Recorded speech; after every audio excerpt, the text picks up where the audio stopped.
আসসালামু আলাইকুম রাহমাতুল্লাহ। আলহামদুলিল্লাহ, আমাদের মৌলভীবাজারে আজকে সরকারের প্রধান বাংলাদেশ সরকারের অন্যতম জনপ্রিয় প্রধানমন্ত্রী মাননীয় তারেক রহমান আজকে মৌলভীবাজারে আসছেন। আসলে এটা আমাদের জন্য, মৌলভীবাজারবাসীদের জন্য অনেক গৌরবের, অনেক প্রশংসার। তো আজকে এই বৃষ্টিবহুল দিনেও যে উনি আমাদের মাঝে আসছেন, এটা আসলে আমাদের জন্য সত্যি প্রশংসার দাবি। তবে সবচেয়ে বড় যে বিষয়, ওনার নির্বাচনের মাত্র 4 থেকে 5 মাসের ভিতরেই উনি চলে আসছেন আমাদের এই মৌলভীবাজারে, যেটা আমাদের জন্য আসলে অনেক বড় একটা পাওয়া। আর আমাদের এই এলাকার এমপি, যিনি আসলে অনেক গুরুত্বপূর্ণ 3টা বিষয় বলছেন, যেটা আসলেই আমাদের মৌলভীবাজারের প্রাণের দাবি মৌলভীবাজারবাসীদের জন্য।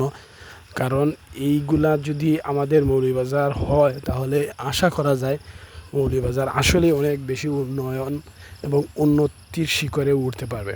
তবে যদি এগুলা এই সরকারের আমলে, অর্থাৎ এই ট্রামে যদি হয়, তাহলে আরও বেশি ভালো হয়। এখানে সবচেয়ে গুরুত্বপূর্ণ যে বিষয় উনি বলছেন, যে একটা মেডিকেল কলেজ। আসলে একটা মেডিকেল কলেজ অনেক গুরুত্বপূর্ণ, কারণ আমাদের এই আশেপাশে কোনো মেডিকেল কলেজ নাই, যার ফলে আমাদের সামান্য অসুস্থ হইলে আমরা ঢাকা অথবা সিলেট, অনেক দূর দূরান্তে আমাদের অনেক গরিব চা শ্রমিক অনেক মানুষ আছে, যারা আসলে এত দূরে গিয়া তাদের চিকিৎসার ব্যয় বহন করা আসলেই কষ্টসাধ্য হয়ে যায়।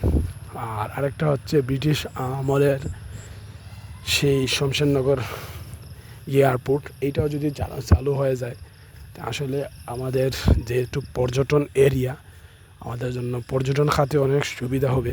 আর আমাদের এখানের উন্নয়নের ধারাটা আরও সমুন্নত হবে। তো এই বিষয়টা উনি বলছেন। আর সর্বশেষ যেটা বলছেন, এটাও আসলে অনেক বড়, শিক্ষা খাতে একটা বিশ্ববিদ্যালয়।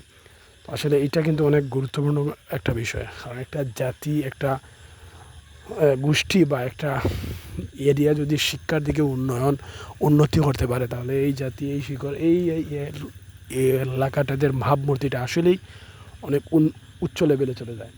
তো যাই হোক, আশা করি আমাদের প্রিয়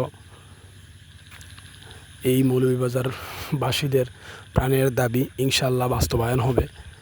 তবে যদি এই ট্রামে হয়, তাহলে আরও বেশি ভালো হয়।